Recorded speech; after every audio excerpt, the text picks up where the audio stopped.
Some American heroes don't support this idea. Neil Armstrong and Gene Cernan have both spoken against commercial spaceflight in the way you're developing it. What are your thoughts on that? It was really disappointing to see that because those men are my heroes. It's tough. I wish they would visit, see the technology we're building, and maybe that would change their minds. They inspired you to do this, didn't they? Yes, and seeing them criticize me is difficult.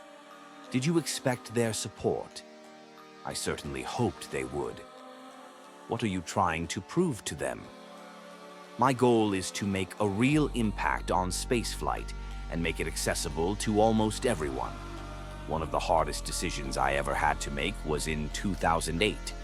I had about $30 or $40 million left.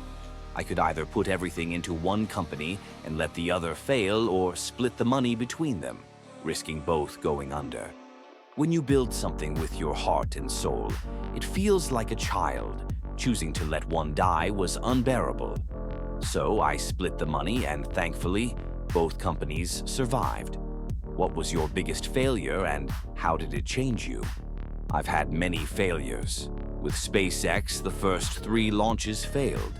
We barely had enough resources for a 4th attempt, and if that had failed, we would have been finished. I tried hard to find the right chief engineer for the rocket, but no top experts were willing to join, and hiring someone unqualified wasn't an option. So, I became the chief engineer myself.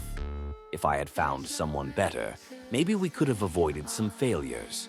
After 3 failures in a row, did you think about quitting? Never. Why not? I never give up. So many people tried to convince me not to start a rocket company. A close friend even showed me videos of rockets exploding, hoping I wouldn't waste my money. But we've taken risks, and fortunately, things have worked out so far. Now is the time to take risks. When you're young, without major responsibilities, it's easier to take chances. Once you have a family, your risks affect them too. So I encourage you to take bold steps now. You won't regret it. How did you think you could start a car company and succeed? I didn't. I actually thought Tesla would fail. But I wanted to challenge the idea that electric cars had to be slow, ugly, and boring. If you didn't expect success, why try? If something is important enough, you should try, even if failure is the most likely outcome. How do you make decisions when everyone says your idea is crazy? Where do you find the inner strength? Honestly, I feel fear very strongly. It's not that I don't have fear. I do. But sometimes, something is so important that you have to push forward despite being afraid.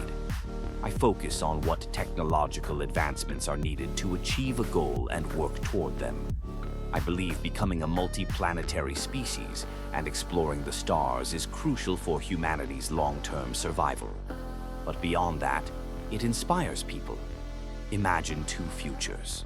One where we stay on Earth until something catastrophic happens, or another where we explore other planets and even go beyond the solar system. That second future is exciting. It gives people hope and purpose.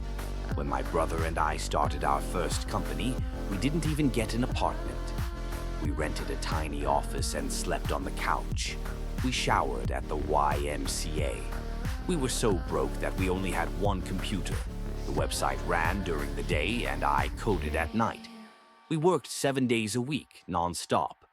At one point, I had a girlfriend, and if she wanted to be with me, she had to sleep in the office too. I work incredibly hard. If you're starting a company, be prepared to give it everything you have. Even the best entrepreneurs face failure. That's why you have to love what you do. If you don't, life is too short. But if you truly enjoy your work, you'll think about it all the time, even when you're not actively working. It will consume your mind. And if you don't love it, you won't succeed.